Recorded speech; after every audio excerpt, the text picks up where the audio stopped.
Nous allons désormais passer à la création d'un design complet d'une application mobile de donation de sang. Bon, c'est juste un exemple parmi tant d'autres. Donc, on va commencer par la recherche des différentes images pour les inspirations. Ok, donc tout ce que j'ai fait, je me suis rendu sur le site flaticon.com, comme je vous l'avais montré précédemment. J'ai ensuite tapé Blood dans la recherche pour avoir un aperçu d'icônes ou de couleurs qui pourraient m'inspirer. Ensuite, j'ai trouvé ce pack-là, Blood Donation, qui est plutôt un très bon pack, qui contient des centaines, bon, pardon, qui contient 40 icônes en rapport avec le thème que j'ai choisi. Donc, j'ai tout simplement téléchargé le pack. Lorsque vous finissez de télécharger le pack, vous allez obtenir un dossier zip. Voilà, je vais dans mes ressources. Je vais obtenir un dossier zip. Après l'avoir extrait, vous aurez dans ce dossier différents dossiers. Le dossier EPS qui est un format utilisé par Adobe Illustrator. Le dossier licence qui contient la licence des icônes, puisque les icônes, c'est pas moi qui les faites. Donc, je dois bien sûr préciser que c'est pas moi qui les faites. Elle a été faite par Flaticon. Le dossier PNG qui contient les images de toutes les icônes au format PNG, le dossier PSD qui contient toutes les icônes au format PSD et le dossier SVG. Vous avez bien entendu parler de SVG dans les vidéos précédentes. Ce sera le format qu'on va préférer utiliser parce qu'il est à la fois léger et redimensionnable à souhait, sans perte de qualité. Voilà. Donc nous allons utiliser le dossier SVG. Mais moi j'ai une petite technique. Je prends toutes les images qui se trouvent dans le dossier PNG, je les copie et je les colle aussi dans le dossier SVG. Voilà. Pour qu'est-ce que je fais ça? Cela me permet d'avoir un aperçu de chaque fichier SVG. Juste à côté, j'ai l'image de ce qui contient le fichier SVG. Voilà. Donc, je vais venir dans Adobe XD. Voilà. Et nous allons commencer par la création de notre design. Alors, pour la couleur, j'ai tout simplement choisi une couleur au hasard, c'est-à-dire ce rose qui ressemble un peu à celui-là. Voilà. Puis, je l'ai passé dans Paletton. Ok, Paletton, voilà. Et j'ai eu quelques déclinaisons de cette couleur que j'ai ensuite utilisé avec cet orange. Et puis, j'ai ajouté du noir. Et puis, bon, le noir, c'est la base. Ensuite, j'ai mis toutes ces couleurs dans notre onglet couleurs, dans notre panneau des couleurs. Pour les polices, j'ai laissé les polices qu'on avait utilisées déjà, mais bon, on va refaire des nouveaux styles. Voilà. Donc, je reviens sur mon schéma, je le passe en arrière, voilà, pour avoir mes différents carreaux de couleurs. Ok, donc nous avons ça comme couleur du noir, du rose. Vous pouvez utiliser les mêmes couleurs que moi, il n'y a pas de problème. Ce rose, c'est FF2174. Cet orange, c'est FF4D4D. Et ce noir, c'est bien sûr le noir normal. Et là, le blanc, c'est un blanc un peu léger. F6, F6, F6. Voilà. Les couleurs aussi, je me suis inspiré d'un design que j'ai vu sur Behance, je crois. Vous avez montré aussi ce site. Voilà. Le design que j'ai vu là-bas. Ok, donc nous allons maintenant passer à la création de notre application mobile, en fait, du design de notre application mobile. On va d'abord commencer par créer notre premier artboard et on va choisir comme artboard celui d'une application mobile. Donc je prends mobile, Android, voilà, je crée mon premier artboard. Ensuite, je vais le renommer en splash screen. Voilà, je le place bien, je le duplique et je l'appelle onboarding. Et je vais le dupliquer de voilà. Je pense que ça devrait aller. Ok, je vais commencer par faire le background de mon application. Pour cela, je vais faire un truc simple. Je vais juste prendre l'outil rectangle, créer un rectangle à partir de ce point-là, c'est-à-dire le point qui est complètement à l'extrême gauche, en haut à gauche. Faire un rectangle qui aura exactement les mêmes dimensions que mon téléphone, c'est-à-dire 360 x 640. Ok. Je désactive la bordure et je vais lui appliquer un fond. Choisis de prendre une couleur, un dégradé linéaire. Voilà. Je commence avec la couleur du haut qui sera mon rose, on peut dire rose, je voulais dire rouge mais rose, et la couleur du bas qui sera plutôt l'orange. Ensuite, je vais pencher un peu mon dégradé pour donner un effet assez sympa. Voilà. Donc, nous avons notre background. Je vais le renommer en background au lieu des rectangles 1400. Voilà, je le renomme en background. Voilà, BG. Et qu'est-ce que je vais faire ensuite sur cet album splash screen?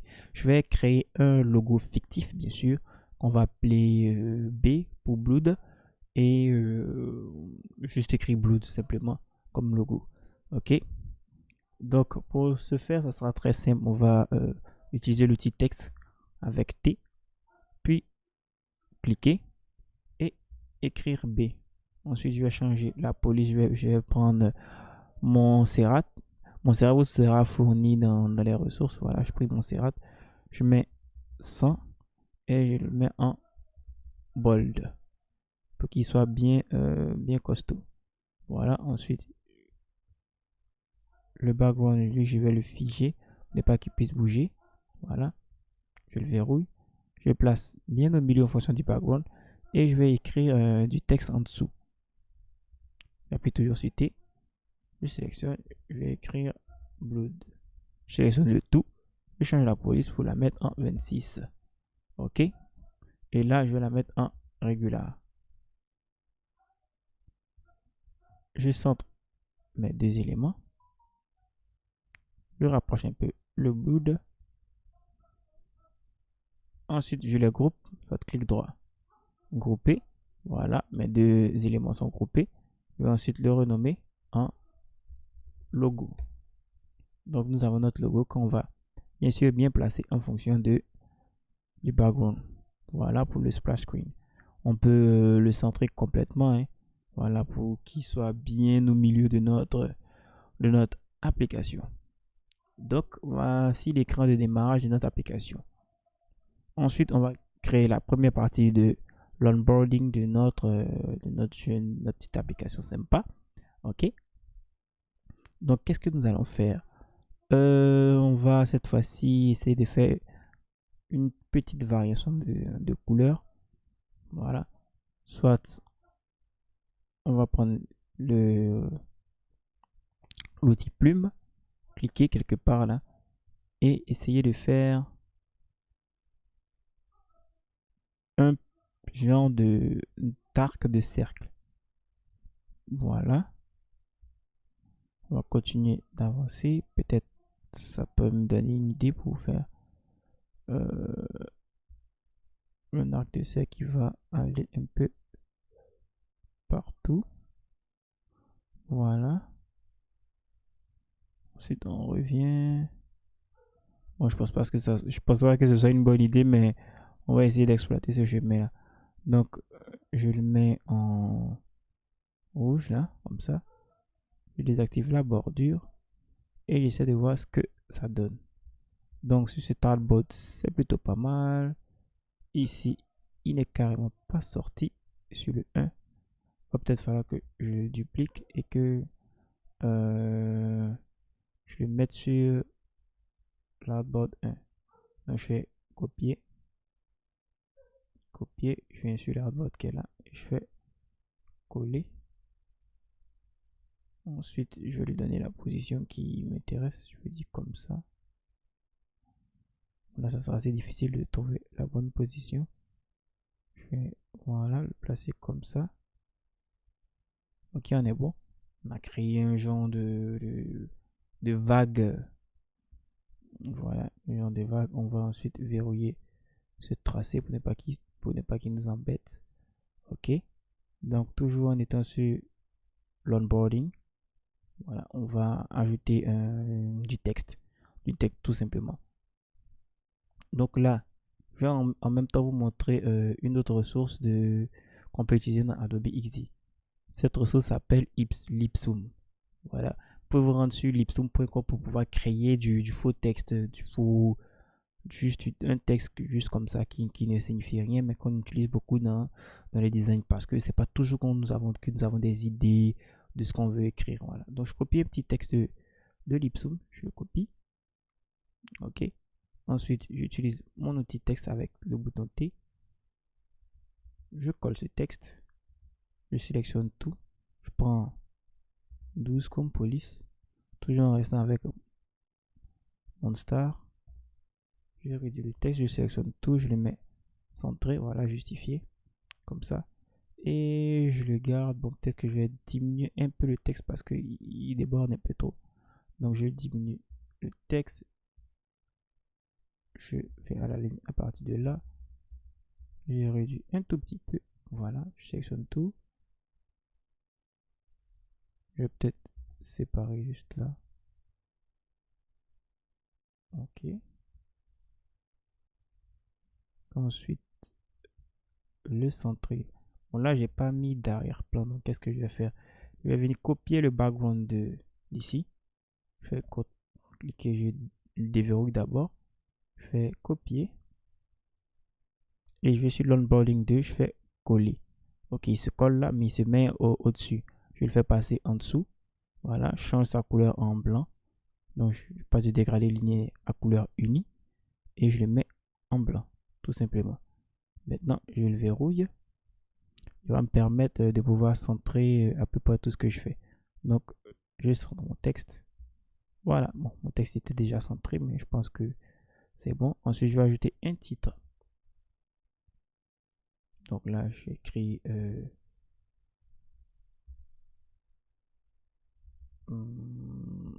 Blood Donation. Ok, je vais le mettre 14 et choisir le gras. Bold, tout simplement. Bold. Voilà, pour que ce texte se démarque un peu de l'autre.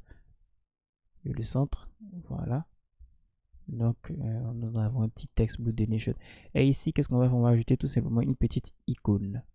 Donc, je vais sélectionner dans mon dossier qui se trouve juste là, icône. Je vais tout simplement glisser mon dossier et le mettre à côté.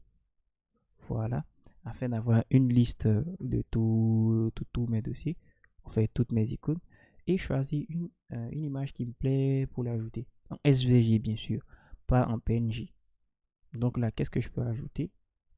Soit qu'est-ce qui représente mieux le Blood Donation là que j'ai écrit, je pense une main qui donne du sang, peut-être ça ou peut-être ça, voilà, tout simplement ça. Donc je vais ajouter l'icône, pas l'image de transfusion, excusez-moi, mais plutôt le SVG de la transfusion, voilà. J'ajoute le SVG, je réduis convenablement, voilà, et je l'ajoute juste le centre, voilà. Je prends la taille qui me plaît, donc je vais prendre disons 150. Je vais verrouiller ici la taille pour que l'image puisse se redimensionner de manière correcte en fait. Voilà, donc si je pense en 50, ça, tout sera relatif. 140. Voilà. Oh, je pense que je sais pas trop comme ça. Je vais la garder en 150. Ok. Je verrouille. Maintenant, je vais placer mon image un peu là. Toujours vérifier qu'elle est bien centrée. Voilà. Ensuite, on passe à la suite. Ok. Là, je vais devoir encore une fois dupliquer ce tracé là. Je le copie et le coller ici. Voilà. Faire en sorte qu'il garde. Voilà, qu'il soit un peu comme ça. Ok. Et le verrouiller aussi.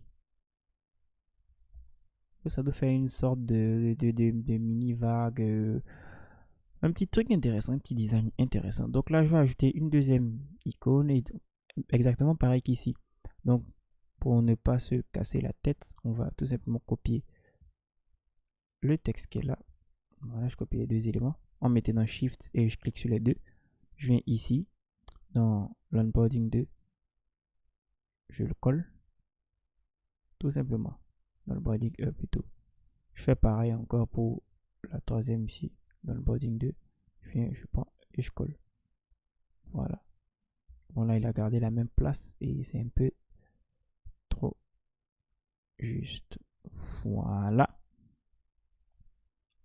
Donc ensuite, qu'est-ce que je vais faire? Je vais rajouter les petits points qui mettent pour dire à quel moment, donc sur lesquels on est sur la page 1, la page 2. Donc pour cela, qu'est-ce que je vais faire? Je vais juste utiliser l'outil ellipse.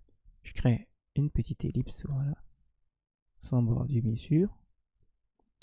Je crée une deuxième, puis une troisième. Je sélectionne les trois et je décide de les répartir équitablement. Voilà, apparemment la répartition. Ah non, j'ai sélectionné que deux. Voilà, je les répartis équitablement. La répartition était déjà bien faite. Ensuite, je vais légèrement griser les autres, c'est-à-dire diminuer leur opacité pour qu'en sorte que nous sommes sur le premier. Voilà. Ensuite, je groupe ça. CTRL G pour grouper au clic droit. Grouper. J'appelle ça point, les points d'avancement. Puis, je décide de les centrer par rapport à ma page. OK. Je fais pareil, je duplique ce design là. Bon, je ne vais pas le dupliquer. Je vais le copier. Je viens sur l'onboarding 1. Je le colle. Voilà. Ensuite, j'entre dans le groupe. La première ellipse et la dernière ellipse. Je mets l'opacité au même niveau, c'est-à-dire à 40%. Et l'ellipse du milieu, l'ellipse 2, je la mets à 100%. Voilà, je fais pareil pour la troisième partie du onboarding. Je fais clic droit, coller. Voilà. Je déroule le dossier. La troisième doit être bien foncée, donc je vais prendre les deux, l'éclipse 1 et l'éclipse 2. Voilà, on mettait dans la touche Shift enfoncé. Je mets l'opacité à 40%. Voilà. Et l'ellipse 3, je la mets à 100%. Donc ça nous donne un effet d'avancement, je sais pas si. Voilà. Ensuite là, bon peut-être je vais appeler, je vais mettre save et life, sauver une vie.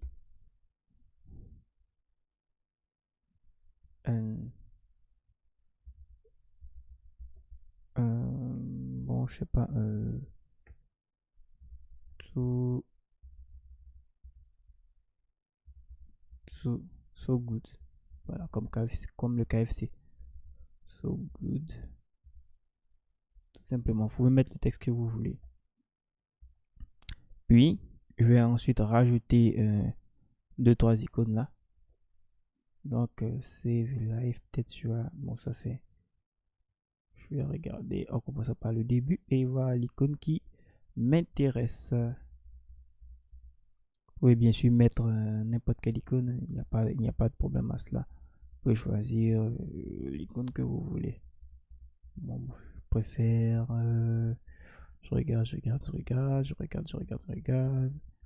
J'ai déjà retenu une, mais je pense pas la prendre. Si je trouve rien de mieux, je vais choisir cette icône là. Voilà, je pense que ça c'est mieux. Ok, donc je mets ça là maintenant. Donc pour le onboarding 1, je réduis, plutôt je regarde la taille d'ici, qui est en 150, donc je fais pareil. Je réduis jusqu'à arriver à 150. Je suis encore loin. Voilà, 150. Je place bien au milieu. Bon, et le background. Ah, ici, j'ai pas ajouté de background. Voilà. Donc, je vais copier d'abord, le déverrouiller, le copier, venir sur ce tableau là et le coller. Je le mets ensuite complètement dessous. Je fais pareil pour le troisième. Je le colle, je le mets complètement dessous et je le verrouille. Maintenant qu'il est verrouillé, je pourrais facilement centrer tous mes différents éléments. Ok, donc déjà centré, j'ai la chance. J'ai l'œil du design, comme on le dit. Et là, je vais prendre, voilà, so good. Oh, j'aurais dit, bon, je pense que je vais changer. Je vais prendre celui-là pour le mettre ici. Et save a life, voilà, comme c'est un cœur là. Je vais prendre le cœur et mettre dans save a life. Ok, je diminue jusqu'à 150. 149, 55. Je le fais passer ici. Voilà. Je pense que je me suis trompé. J'ai sélectionné et l'image et les textes. Voilà. Je prends les deux. Je le centre. Oui. Je le centre. Je me peux voir ça. Ok. Donc voilà notre onboarding qui a été parfaitement réalisé. Ouais, je pense que ça devrait aller. Ça devrait y aller. L'étape la plus compliquée, c'était de faire ce petit tracé là, mais bon. Voilà. Je pense que ça, c'est bon. Donc, nous avons notre logo et nos petits pages de présentation. On peut directement le prototyper ou prototyper le tout à la fin, mais je pense qu'on va le prototyper pour que ça soit plus vivant déjà. Donc, on vient dans l'onglet prototypage et on commence à faire le prototype. Donc là, bon, j'ai pas mis de bouton next, next, next, mais bon, pas grave. On relie jusqu'à là. Ok, on relie là et là. Si on fait play, voilà. Bon, il faut le fermer. On fait play. Qu'est-ce qu'on a? Le blood, on clique. Le donation. Ensuite, ok. Et voilà. Donc, c'était tout pour cette vidéo.